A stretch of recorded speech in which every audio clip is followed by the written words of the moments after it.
I'm obsessed with property. We had to start that way. And we'd really like to thank everybody who came through today at the Waterkloof Country Club. It was an epic event. We spoke about the practicalities of property investing, right all the way to the numbers of why should I buy this property. Man, is there a question on would I do this again? Definitely. So now, being obsessed about property, I feel like if people would know what we know about property, everyone would actually be obsessed about property investing. So I invite you personally to our next event to actually come through and see what we have for you. I mean, why us? Why Nong Wealth? For us, it's simple, man. We want to create an environment whereby everybody has access to the power team. Everybody has access to quality information whereby it can help you towards taking a strategic decision on not just buying the property, however, aligning all your properties with your desired goal, making sure that you get that goal in time.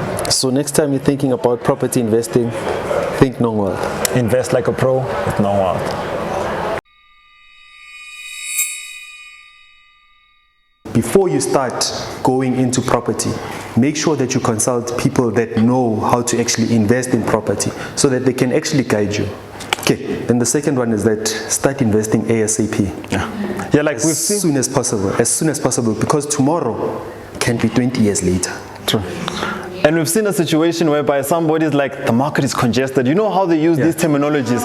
So with us, as you've seen our presentation, it's simple as for, because we're speaking to people. Because even when I was a beginner, I don't want somebody to be telling me about the gross annual annuity is increasing or decreasing.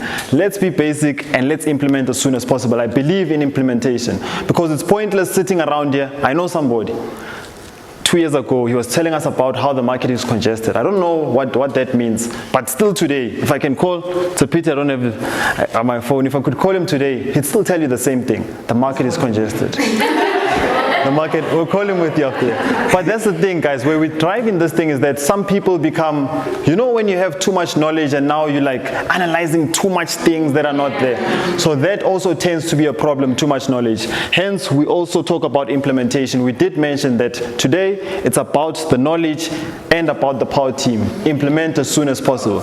So that's the main aim. What would really make us happy is that if you could take all of this and add it to your journeys, we'd be very happy, man.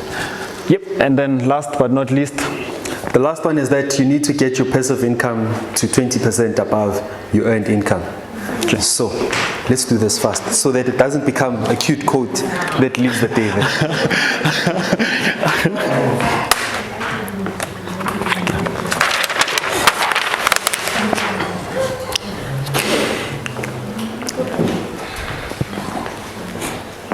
Okay, so I'm earning, hypothetically speaking, I'm not really earning this. Right? So I'm earning 50,000 on a monthly basis, right? This 50,000 means that this is able to maintain or sustain my lifestyle right now. So if I'm able to drive a big car, I'm able to live in a fancy place, I'm able to hire out the Waterkloof Golf Club. This 50,000 is able to maintain that, right? This 50,000 is able to maintain that. I can't say that I want to retire because I have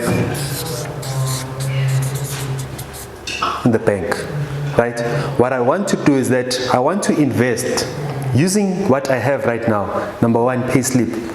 That's the first thing that they ask for you when you go apply for a home loan. Payslip, bank statement, right?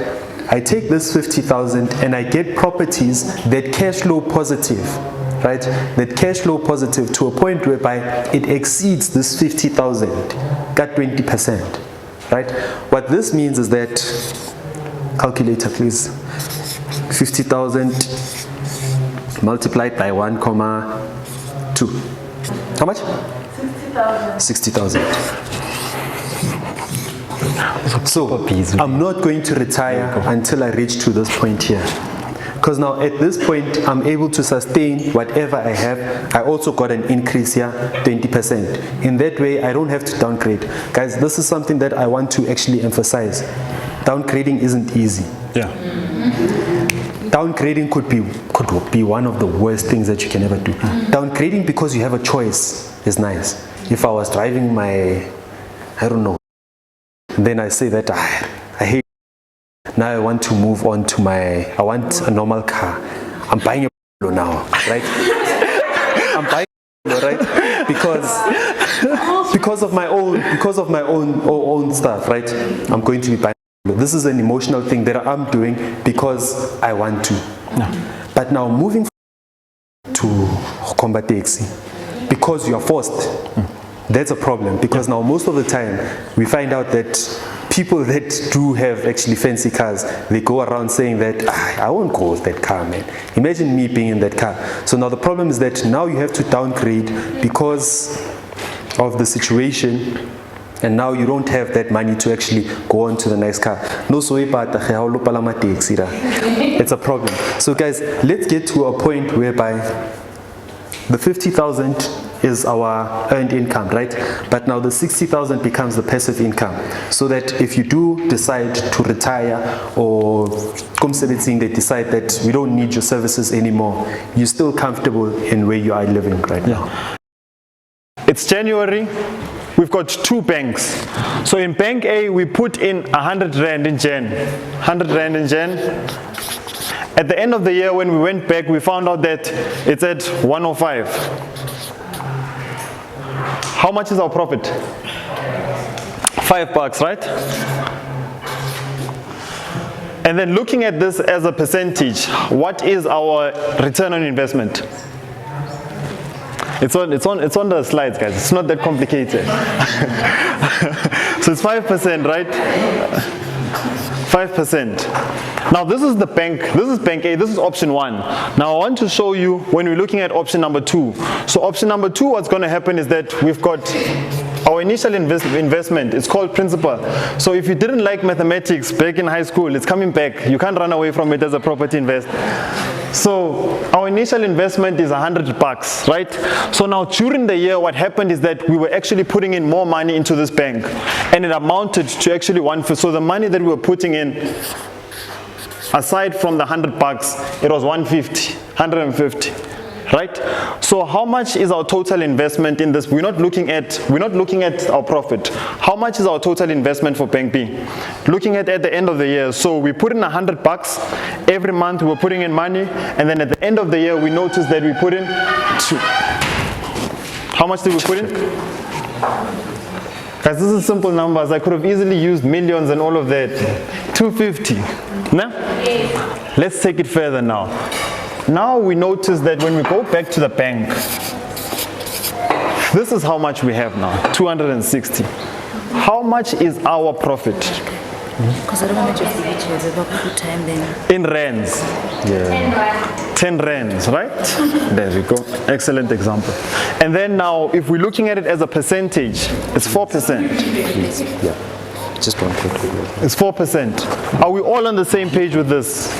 This is very important to understand it. I'm sure you guys are asking yourself, King out here, 1 rand, 2 rands, $100. I'm going to link it to property investing.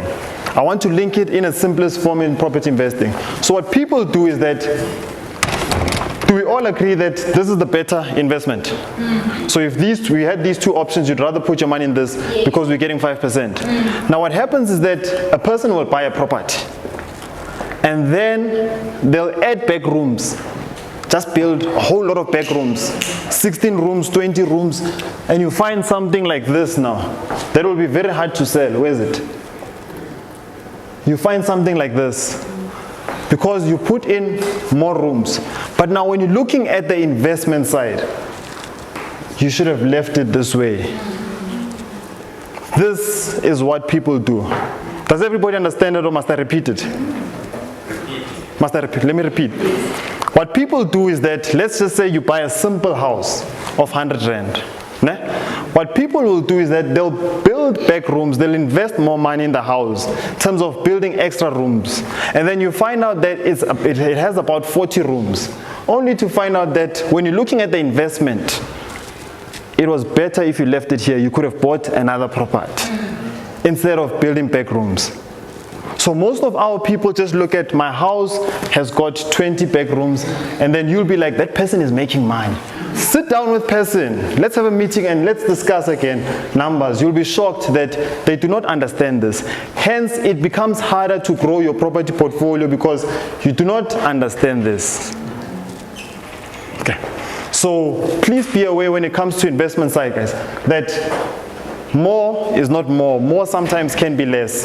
Especially, you need to understand the investment side. So yes, I just wanted to highlight this when it comes to investment. So moving along to retirement.